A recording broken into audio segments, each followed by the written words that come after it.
반갑습니다.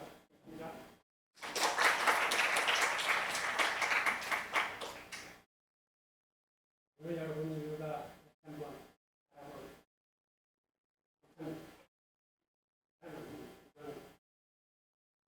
한국 자주한 기꺼의 탄생 이야기.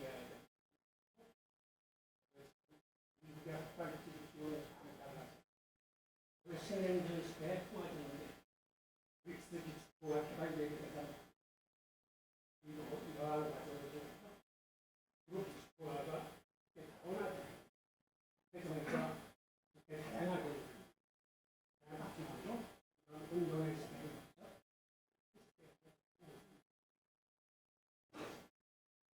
이게 좀 내용이 많아요. 여러분 이 사람 잘 아시죠?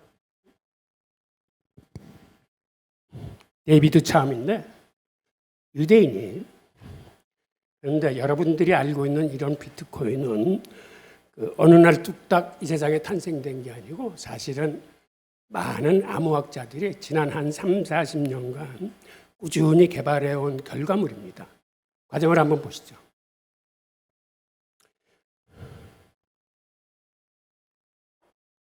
예전에 냉전 시대에는 미국이 공산주의를 견제하기 위해서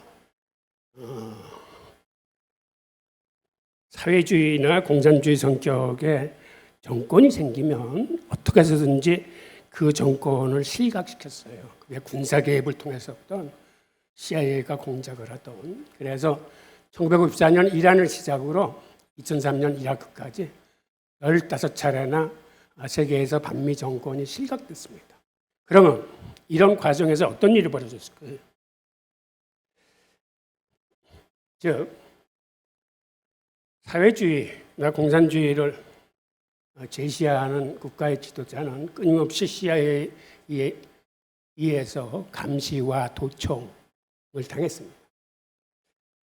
그중에 한 예가 1974년에 칠레 알렌데 대통령이 결국 CIA에 의한 그 반군 쿠데타에 의해서 총격전 끝에 본인이 자살한 사건이 있었어요. 이때 데이비드 차움이 쇼크를 받습니다. 우리가 세상을 살아나가면서 내가 하는 전화가 다 도청당하고 이메일이 감시하고 내 구자가 다 까발려지고 하면은 이러한 사태가 발생할 수 있겠구나. 앞으로 이러한 빅브라더 시대에 우리가 나름대로 우리의 개인의 프라이버시를 지킬 수 있는 방법을 강구해야 되겠다라고 생각하게 됩니다. 그리고 같은 해에 미 국방부가 인터넷을 민간한테 개방을 합니다. 인터넷이 처음에 생긴 거는 중요한 정보를 보관하고 있는데 이게 한 군데에다가 보관을 하면 원폭이나 이런 공격에 하루아침에 데이터가 다 날아갈 수 있어요. 그때 미국 군부가 생각한 거는 이거를 중앙화가 아니라 탈중앙화를 시켜야 되겠다라고 생각을 하게 됩니다. 그러니까 어느 한 곳에 인터넷 데이터를 모아두는 게 아니라 이거를 각 대학에 분산시킵니다. 그래서 몇 개 대학에 폭격을 당해서 데이터가 날아가더라도 이 인터넷 데이터가 살아남을 수 있도록. 사실 인터넷의 시작도 이런 탈중앙화 개념에서 시작이 됐어요. 그리고 이것의 유용성을 알아본 기업이나 민간 분야에서 저걸 민간한테 개방해 달라고 그러니까 그 중에 하나를 민간용으로 인터넷을 개방하게 된 겁니다. 그리고 1975년에 무슨 일이 발생하냐면 미국이 자기들이 군과 정보기관에서 갖고 있던 암호 기술을 민간한테 개방해 줍니다. 사실은 이건 굉장히 드문 일인데 그래서 IBM한테 하청을 줘가지고 이걸 민간인들이 쓸 수 있도록 이 암호 체계나 이거를 손을 본 다음에 개방을 해요. 그래서 민간에서는 고맙게 해도 그 암호 기술을 받습니다. 그런데 나중에 알고 보니까 여기에 조그만 꼼수가 있어요. 미국 정부는 정보당국이 이 암호로 서로 교신하는 내용을 검열을 할 수 있도록 이 알고리즘에 백도어를 설치해요. 즉 자기들은 들어가서 그 내용을 볼 수 있도록. 이거를 민간학자들이 발견을 해서 문제를 제기해서 결국은 백도어를 빼내고 민간들한테 이제 개방을 하게 됩니다. 그리고 데이비드 차움은 이게 유대인들의 특성인데 이 암호화폐를 연구하면서 그가 뉴욕대 교수로 부임하자마자 암호화폐 동아리를 만듭니다. 그래서 그때 처음으로 국제암호연구학회가 결성이 돼요. 그리고 그는 암호학을 컴퓨터 공유에 적용하는 방법을 연구해서 암호화폐 뼈대를 구축합니다. 제가 이렇게 과거의 얘기를 하는 이유는 우리가 미래를 바라보려면 과거를 돌아봄으로써 우리의 미래를 어느 정도 유추할 수 있어요. 그래서 암호화폐가 어떤 정신에서 어떤 상황에서 탄생했는지 같이 한번 알아보는 거예요. 그리고 그는 이미 사이버펑크 운동이 시작되기 전에 17건의 특허를 갖게 되고 그 다음에 데이비드 차움이 처음에 생각할 적에 개인이 프라이버시를 침해당하지 않으면 일단은 익명으로 서신을 주고받을 수 있어야 되겠다라고 해서 1982년에 추적 불가 전자메일 논문을 발표하고 실제로 익명으로 통신할 수 있는 방법을 마련을 합니다. 이게 암호학자들이 서로 주고받은 그러한 암호 이메일이. 결국 비트코인도 저 암호 이메일로 탄생하게 됩니다. 자, 근데 이때 데이비드 차움은 이캣이라는 최초의 암호화폐를 개발하면서 미국에서 이거를 상업화시키면은 많은 압력과 견제가 들어올 거라고 생각해서 회사를 네덜란드에 세워요.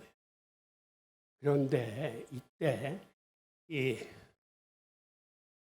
이캣이 개발팀에 젊은 인턴 사원이 하나 들어옵니다. 어떤 인턴 사원이 들어왔는지 한번 보시죠. 자, 이게 당시 개발팀의 사진이에요. 여기서 여러분들은 닉 제보를 발견할 수 있습니까? 예, 왼쪽에서 두 번째가 지금의 닉 제보예요. 이렇게 닉 제보가 데이비드 차움하고 만나서 암호화폐를 개발. 처음에 디지캐시라는 회사는 제법 잘 나갔어요. 그래서 여러 군데 계약도 하고 특히 마이크로소프트하고 중요한 협상을 하게 됩니다. 그래서 이 암호화폐를 마이크로소프트는 1억 달러에 사겠다라고 제의를 했을 때 데이비드 차움은 그러지 말고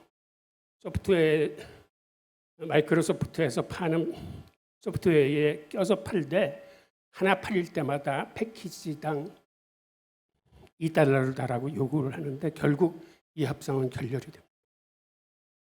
이런 과정을 거쳐서 미국의 지방은행이 이걸 썼었는데 결국 미국 정부의 견제로 지방은행이 나중에 포기하면서 이 회사는 이제 문을 닫게 됩니다. 그런데 여기서 이때 만들어낸 이캣이라는 암호화폐는 은행을 통한 암호화폐였었어요. 탈중앙 개념이 아니라 중앙화 암호화폐였습니다. 그리고 결국 여기에 실패했을 적에 이때 개발에 참여했던 사람들이 일종의 반성문을 써. 야, 우리가 뭐뭐 때문에 실패했구나. 앞으로 개발할 적에는 어떤 데 주안점을 둬야 되겠다라고 이들이 합의를 봅니다. 그 내용을 한번 보죠. 이캣씨는 운영해 보니까 보안에 취약하더라. 해킹이 너무 쉽더라. 하는 문제에 대한 반성을 하게 돼요. 그 다음에 이캣씨를 은행과 연계하다 보니까 이게 제3자의 가치에 신뢰를 의존하는 꼴이더라. 이는 감시와 검열에도 노출되기 쉬울 뿐만 아니라 무엇보다 지속 가능한 생명력에 문제가 있구나 라는 두 가지의 가장 큰 결점을 찾아냅니다. 그리고 그들은 앞으로 암호화폐를 만들 적에는 제3자, 곧 은행의 신뢰에 의존하지 않는 독자적인 암호화폐 개발 필요성을 깨닫습니다. 게다가 다음에는 은행을 사용하지 않고 새로 개발할 탈중앙 암호화폐는 다음 조건을 만족시키는 암호화폐를 만들어야 되겠다라고 생각하고, 첫째, 우발적 분실 및 도난, 그 다음에 해킹으로부터 안전한 암호화폐를 만들겠다라고 다짐을 합니다. 둘째, 그 가치는 위조할 수 없을 정도로 비용이 많이 들어 가치 있는 것으로 간주되어야 한다. 즉, 돈에서도 근본이 화폐가 실물 담보를 갖고 신뢰를 얻듯이 디지털로 만드는 화폐 일지언정 그게 만드는데 비용이 많이 들어가서 디지털 골드로 인정을 받아야 되겠다라는 생각을 하게 됩니다. 세 번째, 그 값은 관찰이나 측정으로 정확하게 근사되어야 한다. 라는 이러한 귀중한 교훈을 얻은 그들은 새로운 탈중앙 암호화폐를 개발하기로 합니다.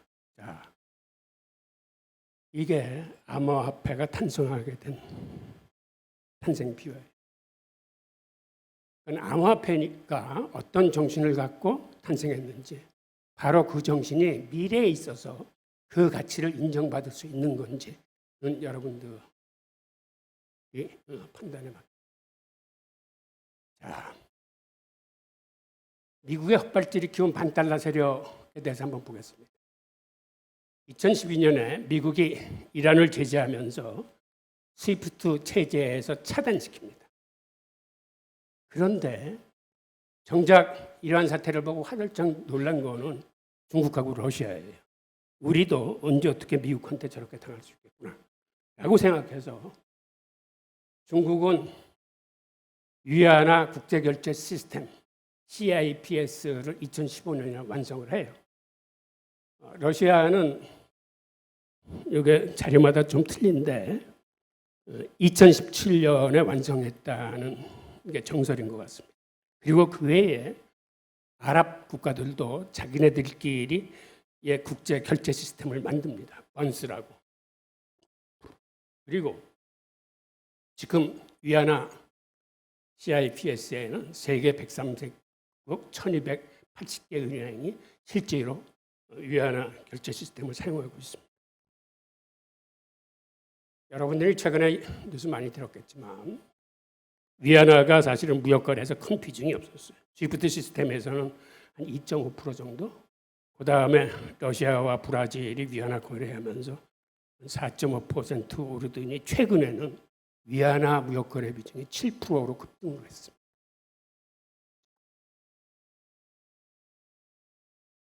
지금은 아시다시피 러시아 거래 통화, 비축 통화의 1위가 위안화입니다. 그리고 중국과 브라질 간은 위안화 무역 거래하기로 선언을 했고, 시진핑이 지난해 말에 중동 사우디를 방문하면서 그때 빈살만이 유럽 정상들을 죄 모아서 한 30여 개국의 정상들이 왔어요. 그리고 중국과 두 번에 관한 정상 회의를 하면서 중국, 아랍 공동 운명체를 구축하기로 협약을 맺습니다. 이때 공동 운명체라는 단어가, 그리고 그 실천 계획을 같이 합의를 합니다. 자, 그다음에 지금 중국의 대결제 비중이 위안화가 달러를 넘어섰어요. 근데 이게 의미 있는 거는 지금 세계에서 수출을 가장 많이 하는 나라는 어디입니까? 중국이야. 그렇죠? 세계에서 제일 큰 수입 시장은 어디입니까? 미국이요? 중국이요? 잘 모르겠어요. 미국이 지금 수입 시장 점유율을 보면 세계 전체 수입 시장의 12.9%를 차지해서 아직까지 세계 1등이야. 그리고 중국은 10.8%로 그 뒤를 쫓고 있는데 이건 사실 통계의 착시입니다. 뭐가 착시일까요? 여기는 홍콩을 통해서 중국 본토로 들어가는 게 누락돼 있어요. 홍콩이 지금 11위인데 여기 안 나타나 있지만 비중이 2.7%예요. 그러면 중국하고 홍콩을 합친 숫자는 13.5%로 미국을 능가해서 사실상의 세계 최대 수입 시장을 갖고 있는 나라는 중국이에요. 그런데 중국하고 거래하는 나라들과 지금 달러보다 위안화 거래를 더 많이 하고 있어요. 중국은 이제. 그다음에 미국이 지금 세계를 신냉전 시대로 주도하면서 편가름을 하고 있어요. 아시다시피 미국과 서구가 그리고 일본과 한국이 한 틈을 먹고 나머지 중국과 러시아 제3세계들이 한 팀인 그 과정에서 브릭스는 지금 두 가지에 주력하고 있습니다. 뭐냐면 신냉전 시대를 맞이해서 우리도 등치를 키우자. 한마디로 회원국을 늘리자라고 생각을 합니다. 그래서 지난해에 코로나 때문에 화상 정상회의를 하면서 13개 국가를 옵서버로 화상회의에 참가를 시켰는데 그중에서 이란과 아르헨티나는 브릭스 가입 신청을 했습니다. 그리고 지난해 10월에 중국 외무성이 발표하기를 사우디아라비아, 투르키예, 인도네시아, 이집트가 사우디 가입을 희망하고 있다고 발표를 했어요. 올 1월 러시아 외무성은 지금 20개국이 브릭스 가입을 희망하고 있다고 그랬습니다. 이 회원수 늘리는 문제는 올 8월 22일 열리는 남아공 정상회의에서 이제 본격적으로 논의될 거예요. 자, 그다음에 최근에 레리 세머스 전 재무장관이 어떤 경고를 했냐면 미국의 영향력이 약해진다. 중국, 오펙 플러스, 브릭스 등의 포위 전략으로 글로벌 파워가 뭉치면서 미국이 소외되고 있다라고 얘기를 했습니다. 과연 그는 세상에 뭘 보고 저렇게 얘기를 했을까요? 우리도 한번 보죠. 같이 보자. 지금 신냉전 시대의 공급망 재편으로 인해서 세계가 크게 두 쪽으로 갈려져 있어요. 미국, 서구, 한국과 일본, 그다음에 호주 등이 지금 한편이고 중국과 러시아 이 빨간색, 그다음에 나머지는 그 제3세계로 일종의 중립국을 표시하는 나라들 이런 식으로 이제 갈라지고 있는데 이게 1980년대만 하더라도 대부분이 서구 자본주의 세력이었어요. 저쪽에 중국이나 이거는 중국하고 관계하는 나라가 그렇게 많지 않았어요. 그런데 2018년에는 어떻게 됐습니까? 2018년에는 전 세계 190개 국가 중에서 128개국의 최대 교역 상대국이 중국이 되어버렸습니다. 그러면 이제는 현대 들어와서 자국의 통상이나 경제가 사실은 먹고 사는데 가장 우선이에요. 그러니까 중국과의 관계를 이 나라들은 중시할 수뿐이 없어요. 그렇죠? 자, 그다음에 최근에 중국이 주도하는 상하이 협력기구의 회원들이 증가하고 있는데 상하이 협력기구는 안보기구예요. 나토와 같은 중국이 주도하는 안보협력기구인데 여기는 안보만 다루는 게 아니라 경제협력, 개발도 같이 다루고 있습니다. 그러다 보니까 상하이 협력기구에서 개발은행과 개발기금 같은 걸 창설을 해서 회원국의 산업단지를 건설하거나 전력망을 연결하거나 에너지 개발 등에 같이 협력하고 중국이 지원하고 있어요. 여기에 최근에 사우디아라비아가 가입을 신청했습니다. 자, 그리고 최근 영국 주간지 이코노미스트는 4월 커버 스토리로 뭐를 다뤘냐면 우크라이나 전쟁이 발발했을 적에 미국 편에 들어서 미국의 찬성표를 던진 국가는 52개국이에요. 그 다음에 반면에 러시아의 찬성 의사를 보인 나라는 12개국이에요. 그럼 나머지 127개국은 사실상 중립을 선언하면서 이 나라들은 경제 실용주의를 택했습니다. 그러니까 어느 편도 정치적으로는 가담하지 않지만 경제 통상 문제에 있어서만은 자국 우선주의, 실용주의를 채택하겠다라는 나라들이.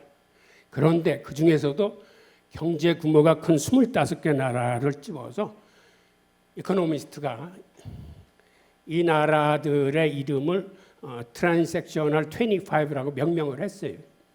T25라고. 즉, 이 나라들은 기본적으로 공통점이 실용주의를 채택하고 있더라고요. 실용주의. 그리고 전 세계 인구의 한 45% 정도를 차지해요. T25가. 그런데 재미있는 거는 T25에 인도, 사우디아라비아, 멕시코, 이스라엘을 콕 집어서 지칭을 했습니다. 최근에 이스라엘 같은 경우는 사실상 미국의 맹방임에도 불구하고 태도가 많이 변했어요. 예전하고. 미국하고 이제 엇나가는 적이 많을 뿐만 아니라 지금 당장 이런 경우에도 미국 편도 소련 편도 들지 않고 나름대로 이제 중립을 지키고 있습니다. 그런데 미국이 이들 나라들을 함부로 지금 대하지 못해요. 그 과정은 우리가 좀 다음에서 한번 보고 이 나라들은 철저하게 국익에 맞게 실리적으로 접근해서 이제 이들 나라한테 당신 나라가 어느 편이야라고 묻는 거는 이제 의미가 없어요. 그런데 어떻게 지금 이런 사태들이 일어났을까요? 알다시피 미국이 과거에는 세계 경찰을 자임했던 나라인데, 즉 큰 형님격인 나라였는데 어느 때서부터인가는 자국 우선주의, 자국 지상주의로 돌변을 하면서 좀 일방적인 깡패 같은 짓을 많이 했어요. 알다시피 세일 오일이 발견되자 그간 중동을 전략적으로 굉장히 중시했었는데 이제는 중동의 가치가 떨어지니까 여기서 주둔군을 철수시켰을 뿐만 아니라 석유 수송로를 항상 감시하던 항공모함 2대는 남중국해로 뺐어요. 게다가 트럼프가 돼서는 기후협약에서 일방적인 탈퇴를 선언합니다. 그리고 이란과의 핵협정을 유럽 동맹국들의 의사를 전혀 물어보지 않고 일방적으로 파기해버립니다. 그리고 이스라엘 수도를 예루살렘을 선언하고 미대사관을 텔아비브에서 예루살렘으로 옮겨요. 이때 이슬람을 믿는 나라가 전 세계 몇 나라 정도 되는 것 같아요. 이슬람 회원국이 57개국. 이슬람을 믿는 나라로서는 예루살렘이 이슬람의 중요한 성지입니다. 그런데 그런 성지를 미국이 함부로 이스라엘의 수도라고 일방적으로 선언해. 이때 이슬람 국가들이 미국으로 등을 돌리게 돼요. 57개국이. 자, 그리고 우리가 알다시피 아프가니스탄이나 시리아에서 미국이 전격 철수를 단행했을 뿐만 아니라 사우디가 드론으로 공격을 받았을 때조차 미국은 못 본 죄예요. 사우디하고는 사실 그러면 안 됩니다. 미국이. 페트로달러를 지어주는 동맹국이었었는데 사우디가 이제는 가치가 떨어지자 미국이 마치 헌신자 버리듯이 그때 사우디가 그 자국 안보를 위해서 그렇게 강국하게 얘기했지만 심지어는 주둔군도 축소시키고 패트리엇 미사일 부대도 한때 일시 철수를 했었습니다. 그리고 멕시코가 미국하고 틀어진 거는 멕시코에 마약이 미국으로 많이 들어오니까 미국 의회에서 멕시코 마약을 소탕하기 위해서 미군을 멕시코에 투입을 해가지고 그 게릴라나 마피아로부터 마약밭을 쑥밭으로 만들자는 얘기가 나오는 통에 이때 멕시코가 또 화들짝 놀라요. 감히 자주국인 멕시코에 미군을 투입해? 하여튼 이러한 그 아나무인격인 이러한 여러 행동들에 의해서 이때 제3세계를 포함한 많은 나라들이 미국에 이제 등을 지게 되는 이런 사태로 이제 돌아섭니다. 그리고 최근에 이란과 사우디의 관계 정상화를 통해서 중국이 사우디와 이란 그 안보 최고 책임자들을 불러서 서로 중재를 시켰어요. 그런데 사실 이란과 사우디는 정말 오랜 앙숙이기 때문에 이렇게 관계 정상화가 되리라고 생각한 나라들은 거의 없었어요. 그런데 이걸 중국이 해냅니다. 그런데 이건 뭐를 의미하냐면 그간 사우디와 이란의 지원을 받은 대리 전쟁의 성격이 이란 곳곳에서 5군데서나 내전이 벌어지고 있었어요. 특히 예멘 같은 데는 사상자가 엄청 많고 길었었는데 이제 이러한 분쟁이 이제 평화의 길로 들어섰다는 걸 의미를 합니다. 앞으로 중동 지역은 분쟁 지역이 아니라 이제는 새로운 시대를 맞이하게 될 겁니다. 그리고 이 관계 정상은 또 뭐를 의미하냐면 미국이 그동안 아브라함 협정 프로젝트라고 해서 여기서 군사를 빼니까 이스라엘이 홀로 외롭게 남게 되니까 이스라엘로 하여금 그렇게 아랍하고 이제 척져 살지 말고 서로 관계 정상화를 해서 사이좋게 지내라고 해서 이스라엘이 관계 정상화를 시작합니다. 그들의 최종 목표는 사우디아라비아까지 관계 정상화를 해서 이란을 고립시키기로 한 게 그들의 목표였었어요. 그런데 사우디 이란의 관계 정상으로 인해서 미국과 이스라엘의 이 계획은 좌절됩니다. 아까 이슬람 협력 기구가 미국의 등을 돌렸다는 얘기는 했고 중국과 아랍이 운명 공동체로 이제 결합하기 시작되는 얘기. 그다음에 미국이 자기들의 뒷마당이라고 여기는 중남미에서조차 미국에 맞서서 미국과 카나다만 딱 뺀 33개국이 중남미 카리비 국가 공동체라고 해서 지금 계속 자기들끼리 만나고 있습니다. 여기에서도 반미 감정이 만만치 않아요. 지금 이런 식으로 미국은 사실 어떤 의미에서는 진퇴양난의 국제 정치에 이렇게 고립되기 시작했는데 여기서 더 중요한 것은 유럽이 미국에 거세게 반발을 합니다. 안보에서는 협력을 하되 경제 문제만큼은 미국이 함부로 하지 말라. 게다가 미국이 인플레 감축법을 발표하면서 너무 자국지상주의로 유럽을 왕따시키는 통에 유럽은 니네들이 기후협약에서 함부로 그렇게 탈퇴해. 그래서 탄소 중립 협약을 만들어서 탄소 중립 협약으로 미국을 왕따시키기 시작해. 그리고 지난 1월 다보스 포럼에서 EU 집회위원장은 그런 얘기를 합니다. 탄소 중립법에 대해서 설명을 하면서 앞으로 유럽은 자율성을 갖고 중국과의 통상 정책에서 미국이 주도하는 디커플링에 함몰되지 않고 우리는 디리스킹을 하겠다라고 이야기를 합니다. 그 얘기는 디커플링, 결별이 아니라 위험 요소만 제거하고 관리하는 차원에서 통상관계를 더 단단히 증진시키겠다는 얘기. 이게 유럽 그 이후에 독일의 슐츠, 프랑스의 마카롱이 대규모 기업인들을 끌고 들어가서 중국과 통상 협상을 해냅니다. 그리고 이게 유럽만 반발한 게 아니라 이제는 미국 내부에서도 반발이 나와요. 지난 4월 달에 제닛 앨런은 디커플링은 그건 안 되는 얘기다. 디리스크로 가야 된다. 재앙이다. 라고 아주 직설적으로 얘기를 하고 그 얘기를 듣고 미국의 기업가들이 우죽순으로 디커플링에 반대를 하기 시작하고 지난 5월 달에는 상공회의소에서 모인 200여 기업 대표들이 아예 공동 성명서를 냅니다.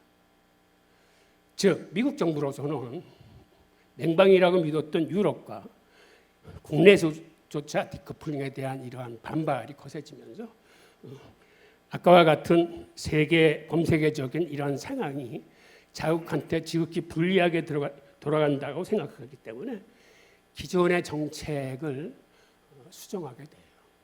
그래서 최근에 나온 얘기가 우리도 즉 미국 정부도 디커플링이 아닌 디리스킹으로 간다라고 얘기하는 이유입니다.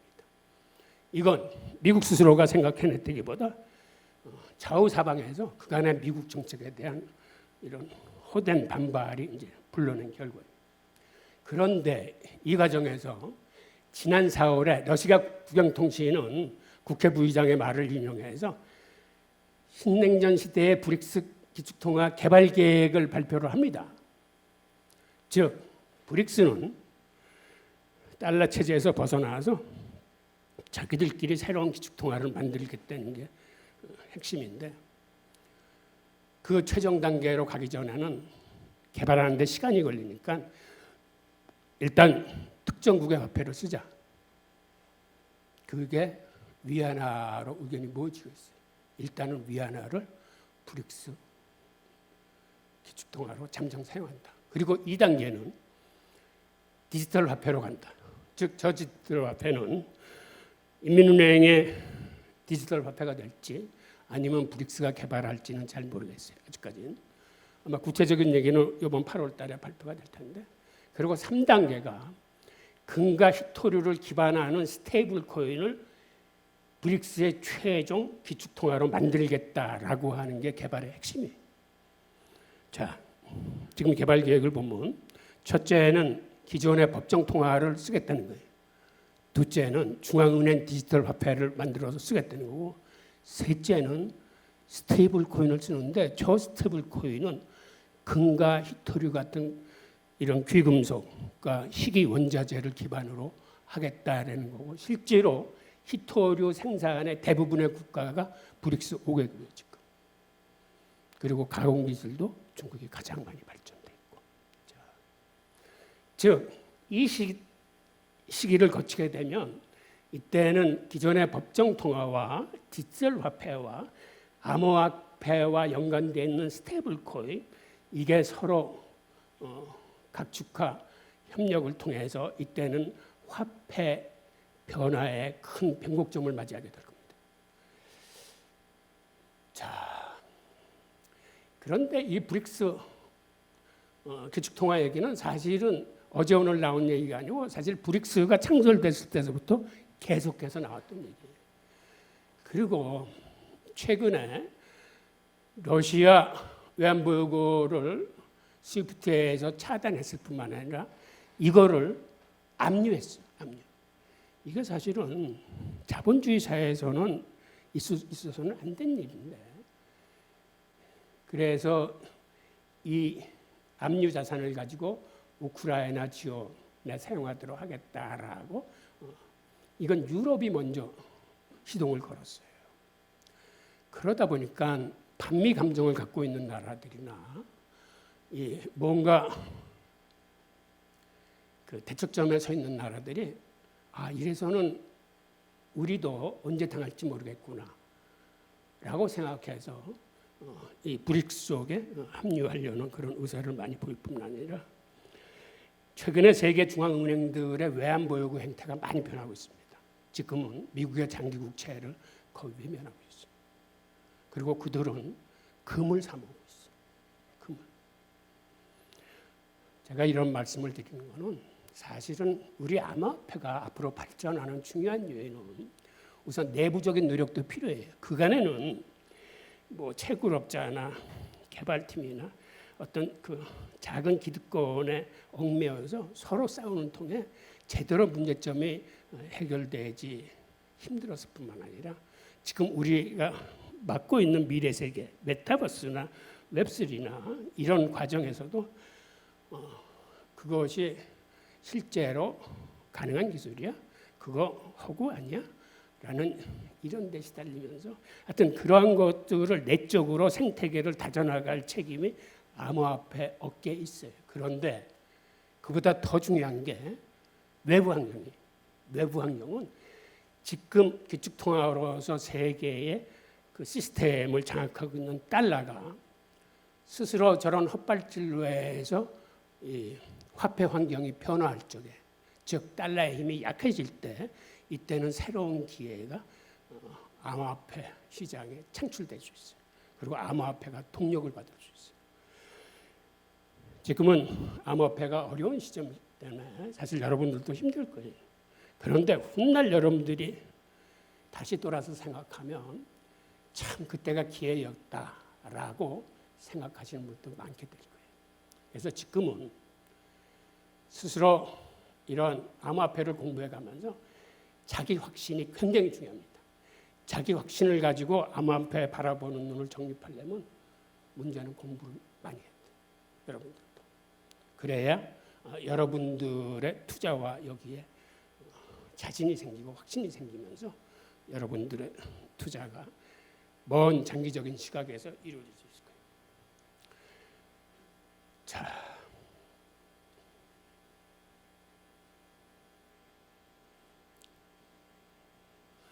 이 얘기는 아는 얘기니까 넘어가겠습니다. 2단계 디지털 화폐 사용인데 지금 중국이 인민은행 디지털 화폐를 개발해서 한 3년간 지금 시장 테스트를 끝내고 아마 내년쯤 본격적으로 사용될 가능성이 있어요. 그러면 디지털 위안의 특징은 여러분들이 잘 아시겠지만 인터넷 환경이 없는 곳에서도 휴대폰끼리 부딪히기 기능만으로도 거래와 결제가 돼요. 그러니까 인터넷 환경이 열악한 아프리카나 중앙아시아 일대를 중심으로 이 디지털 화폐는 급속도로 퍼질 가능성이 있습니다. 그게 급속도로 퍼져야 그 나라도 경제와 통화를 효율적으로 운영을 할 수 있어요. 자, 그다음에 중국의 전략을 보면 과거에 실크로드가 이렇게 세 군데가 있었어요. 저 위에 초원의 길, 그다음에 내륙의 길, 그다음에 해상 실크로드인데 이걸 그대로 1대1로 계획에 반영시켜서 하고 있는데 이 1대1로 선상에 있는 나라가 몇 개국인지 아세요? 저기 써져 있는 대로 64개국이에요. 자그마치. 그리고 중국과 협약을 체결한 나라가 지금 151개국이에요. 그리고 이 1대1로에 투자한 돈이 1조 달러가 넘어. 그리고 중국의 디지털 위안화가 이제 본격적으로 쓰이면 인터넷 환경이 열악한 특히 1대1로 지역에 엄청난 기세로 이제 전파가 될 겁니다. 자, 마지막으로 브릭스의 금 희토력 기반 스테이블 코인을 한번 보겠습니다. 이 스테이블 코인은 지금 미국의 피아트 머니, 달러하고 틀려요. 달러는 전적으로 미국의 신뢰에 의존하는 거예요. 미국이 장난치면 그냥 당하는 거예요. 최근 14년 동안에 연준이 발행한 본원 통화 발행액만 자그마치 10배가 넘었어요. 게다가 미국 재무부가 쏟아낸 국채는 아시다시피 지금 엄청난 금액으로 취소됐어요. 이렇게 돈을 많이 풀어내는데도 그 대체 자산인 금값이 잘 안 올라. 여러분 금값이 왜 안 오른다고 생각합니까? 이렇게 달러를 많이 발행하면 막 10배 이상씩 찍어내면 그것도 단시간에 그 대체 자산인 금값은 올라야 돼. 사람들이 그렇게 달러가 많이 찍어내는데도 금값이 안 오른다는 게 이상하지 않아요? 미국은 금값이 오른다는 얘기는 달러에 대한 불신을 의미하기 때문에 어떻게 하든지 이걸 막습니다. 그게 선물 시장에 대한 규제, 개시증거금, 유지증거금, 레버리지를 축소시켜가지고 오를만 하면 계속 규제를 합니다. 자, 이 브릭스가 지금 발표한 계획대로 이런 식으로 기축통화를 발행하면 이 과정에서 화폐 시장은 많은 변화를 겪게 될 겁니다. 그리고 지금 중국이나 인도, 러시아는 금을 굉장히 사모으고 있어요. 그리고 중국은 금관리 4대 정책이 있어요. 세계에서 금을 가장 많이 생산하는 나라가 중국이야. 근데 중국에서 생산되는 금은 인민은행 산하의 거래소만을 통해서 팔 수 있기 때문에 이건 중국 정부가 관리하고 바깥으로 빠져나가지 못하게 만듭니다. 중국은 원칙적으로 금을 많이 모으는데 바깥으로 빠져나가는 건 다 막고 있어요. 실제로 선물 시장의 가격을 미국 선물 시장보다 살짝 높여놔. 가격을. 그래서 빠져나가면 손해야. 갖고 있는 사람이. 그런 식으로 이 4대 관리 정책을 통해서 계속 금을 모으고 있습니다. 이게 지금 중국과 인도가 계속 금을 사들이고 있는 그래프예요. 자, 4대 정책 말씀드렸고, 히토류는 지금 보시는 바와 같이 브릭스 나라들이 거의 독과점 상태예요. 자, 그러면 앞으로 기축통화는 어떻게 발전할까요? 지금 유로화도 외환시장에서 쓰이는 거래 비중이 생각보다는 상당히 높아요. 미국 달러보다는 적지만. 그리고 지금 위안화의 거래 비중이 저렇게 치고 올라가기 때문에 궁극적으로는 달러의 일당 독재 시대에서 달러, 유로와 위안화가 서로 경쟁하는 기축통화 다운화 시대로 들어갈 겁니다.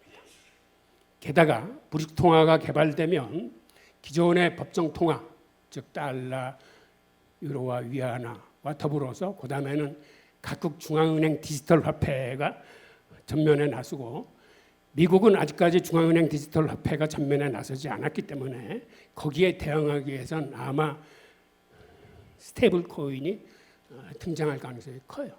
미국 스스로도. 그리고 마지막 스테이블 코인으로 들어가면 이제는 화폐 종류도 기존의 통화, 중앙은행 디지털 화폐, 스테이블 코인으로 각축을 벌이게 될 겁니다. 근데 스테이블 코인이 왜 강세를 보이게 될지 여러분들 아십니까? 스테이블 코인은 우선 수수료 측면에서 달러를 송금하려면 금액의 과다의 차이는 있지만 예전에는 8% 내지 23% 정도 수수료가 컸어요. 이게 중앙은행 디지털 화폐로 넘어오면 수수료가 5%도 안 돼요. 6단계가 3단계로 축소되면서. 그런데 스테이블 코인으로 오면 스테이블 코인은 세계 화폐의 성격을 갖기 때문에 환전이 필요 없어요. 그러면 수수료가 2% 이하로 떨어질 뿐만 아니라 나중에는 재료에 수렴합니다. 결국 자본의 속성상 스테이블 코인으로 이제 이 자본 시장이 통일된 그런 가능성이 있어. 물론 이게 하루아침에 통일은 안 되고 오랜 기간 서로 각축과 협력과 이런 과정을 거치게 될 겁니다. 그리고 이런 과정을 거치면서 달러의 대체자이신 비트코인이나 금 등이 부상하게 될 거예요. 특히 금 선물 시장의 규제를 저렇게 독하게 하니까 그 기관 투자자들이 이제는 금 시장에서 발을 빼고 비트코인으로 많이 넘어왔었는데, 최근에는 비트코인 시장마저 이렇게 힘든 상황을 겪고 있는데 지금은 과도기입니다. 굉장한 과도기고. 자, 마지막으로 한번 보겠습니다. 그러면 이런 혼돈의 시대를 거쳐서 앞으로 열리는 세대에는 뭐가 바뀔까? 우선 쉽게 생각할 수 있는 게, 과거의 무역은 전문가의 영역이에요. 이건 누구나 쉽게 할 수 없었어요. 왜 그러냐면 신용장을 개설해야 되고, 우선 무역 금융을 일으켜야 되고, 수출 시장과 수입 시장의 동향을 확실히 파악해야 됩니다. 한두 푼 들어가지 않기 때문에. 그래서 이게 전문가들이 하는 영역이었어요. 그런데 지금은 어떻게 합니까? 여러분들 무역 어떻게 해요? 클릭 한 번으로 해주고 다 해. 이거 종합상세 어디 의뢰하지 않아. 여러분들이 사고 싶은 걸 여러분들이 쉽게 클릭 한 번으로 사요. 통화가 똑같이 됩니다. 지금은 외환 거래는 어떤 의미에서는 이게 전문가의 영역이에요. 일반인이 쉽게 참여하지 못해. 친구금도 많고 여러 가지 알아야 될 게 많아서. 그런데 앞으로는 클릭 한 번으로 자기가 싶은 그 디지털 통화를 마음대로 살 수 있는 시대가 와요. 그렇게 되면 기존에는 패권을 지향하는, 예를 들어서 미국이라면 미국이라는 집단에 의해서 공급자 중심의 통화 체계였어요. 그러니까 여기서 달러를 얼마큼 발행하고 뭘 어떻게 한다. 그다음에 달러가 세계를 주도하기 위해서는 이걸 어떻게 된다. 여러 가지 문제가 있었는데 앞으로는 어떻게 될까요? 공급자 중심에 이제 소비자 중심으로 넘어오는 거예요. 이제는 내가 사고 싶은 통화를 내가 결정하고 그걸 손쉽게 사고 결제하고 거래할 수 있는 거예요. 여러분들이 이제는 앞으로는 지금 해외 직구를 하듯이 손쉽게 통화를 사고 팔면서 공급자의 횡포에 시달리지 않는 그런 세대가 이제 올 겁니다. 그리고 지금 여러 가지 상황을 봤지만 지금은 화폐 혁명이 시작된 변곡점에 우리가 있어요. 그리고 디지털 화폐가 오면 화폐 개혁은 자동적으로 수반됩니다. 이런 상황에서 여러분들이 해야 할 일은 이러한 화폐 혁명의 변곡점에 서 있으면서 이거를 수동적으로 이끌려갈 건지 아니면 내가 주도적으로 시장을 끌고 올 것인지는 여러분들의 선택에 몫입니다. 자, 감사합니다. 네, 홍익희 교수님의 발표 잘 들었습니다. 암호화폐 탄생과 미래를 알기 쉽게 잘 짚어주셨는데요. 비트코인을 비롯한 암호화폐가 전통 금융시장에서 차지하는 의미와 전망에 대해 알아볼 수 있는 굉장히 유익한 시간이었습니다. 멋진 강연을 해주신 홍익희 교수님께 다시 한번 큰 박수 부탁드리겠습니다.